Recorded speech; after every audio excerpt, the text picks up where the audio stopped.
ছোট ছোট কাজগুলো আগে থেকে করে বোনাস রাখা যায়, তাহলে কিন্তু রমজান মাস কিংবা চাকরিজীবী আপুদের কিন্তু খুবই কাজে আসবে। আসসালামু আলাইকুম, আমি মনিরা মুন্নি, কুকিং চ্যানেলে সবাইকে স্বাগতম। আজকের পর্বে সারা বছর জুড়ে পেজ সংরক্ষণ করে রাখতে পারবেন, কিংবা রমজান মাসের ছোট ছোট হাতের কাজগুলো এভাবে আগে থেকে করে রাখতে পারলে খুবই কাজে আসবে। এজন্য ভিডিওটা শুরু থেকে শেষ পর্যন্ত দেখে নিতে হবে। স্কিপ করে গেলে ভিডিওর কোনো অংশ বাদ পড়ে যাবে। সম্পূর্ণ ভিডিওটা দেখে নিলে এতে করে আপনি একটু হলেও উপকৃত হতে পারবেন। প্রথমেই আমি এখানে 2 কেজি পরিমাণ পেঁয়াজ নিয়েছি, আর পেঁয়াজের গোড়ার অংশ আর মাথার অংশ এভাবে কেটে নিয়েছি। এরপরে মাঝখান থেকে 2 ভাগে ভাগ করে নিব। পর্যাপ্ত পরিমাণ পানি নিয়ে পানিতে ডুবিয়ে রাখবো। যতটা পরিমাণ পেঁয়াজ একদিন এভাবে সংরক্ষণ করে নেবেন, এজন্য প্রথমেই পেঁয়াজটা 2 পাশ থেকে কেটে নিয়ে মাছ বরাবর কেটে পানিতে এভাবে ভিজিয়ে রাখলে উপরের স্কিনটা ছাড়িয়ে নিতে খুবই সহজ হয়। আমি আরও একটা পেঁয়াজ কেটে দেখিয়ে দিলাম।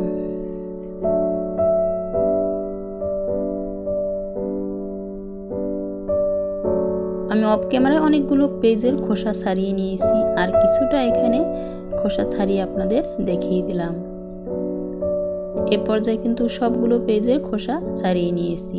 এবার একবারে কুচি করে এভাবে কেটে নিতে হবে।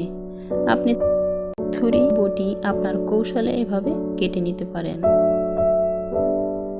আর এভাবেই আমি সবগুলো কেটে নিব।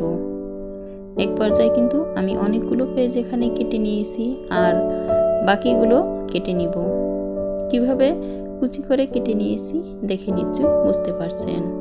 আর এভাবে ছোট করে পেঁয়াজ কেটে নিলে, আর এই পেঁয়াজ আপনি যখনই সংরক্ষণ করে রাখবেন বের করে নিয়ে কিন্তু পেঁয়াজ বেরেস্তা যে কোনো সবজি রান্নার কাজে ব্যবহার করতে পারবেন।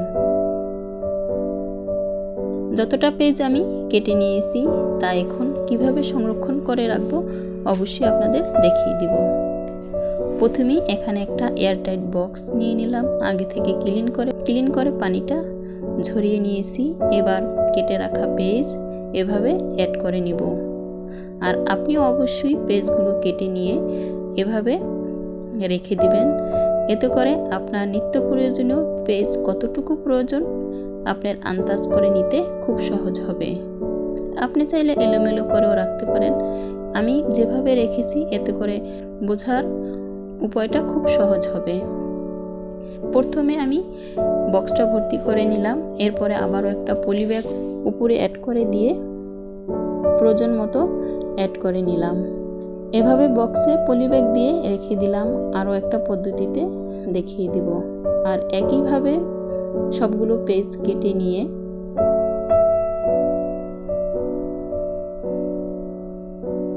এভাবে পলি ব্যাগে আমি নিয়ে নিলাম। এরপরে মুখটা বন্ধ করে দিব, চেপে বাতাসটা বের করে নিয়ে। এভাবে সবগুলো পেজ আমি ফ্রোজেন করে রাখবো ডিপ ফ্রিজে।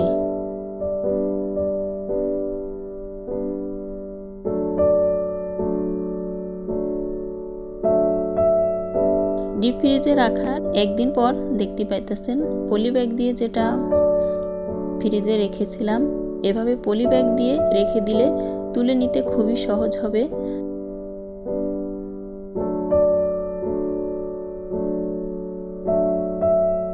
আপনি প্রতিদিনের জন্য এভাবে যদি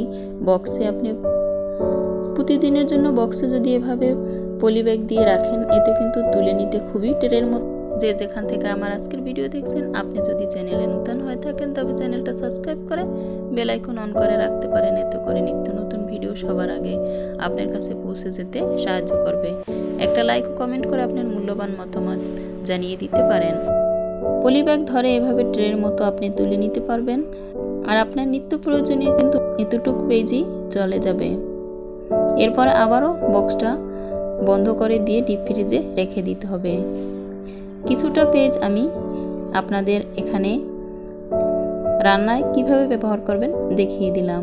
প্রথমেই চুলায় প্যান বসিয়ে পর্যাপ্ত পরিমাণ তৈল অ্যাড করে নিলাম। আর তেলটা কিন্তু একবারে হাই ফ্লেমে গরম করে নিয়েছি ফুলভাবে। এরপরে চুলার আঁচ মিডিয়াম টু, এরপরে চুলার আঁচ মাঝারি আঁচে রেখে পেস্ট অ্যাড করে দিলাম। খেয়াল রাখতে হবে ছিটে গায়ে আসতে পারে তেল। যখনই দেখবেন পেস্টটা একবারে আলাদা আলাদা হয়ে গেছে, এ পর্যায়ে আপনি চুলার আঁচ একটু বাড়িয়ে নিয়ে আপনি চাইলে বেরেস্তা তৈরি করে নিতে পারবেন বা যে কোনো রান্নার জন্য আপনি এখানে মশলা অ্যাড করে নিতে পারবেন। ভিডিওর শেষ পর্যন্ত যারা সাথেই ছিলেন তাদের জন্য অন্তরস্থল থেকে অনেক অনেক দোয়া ও ভালোবাসা রইল। যে যেখান থেকে দেখছেন ভালো থাকবেন, সুস্থ থাকবেন। আল্লাহ হাফেজ।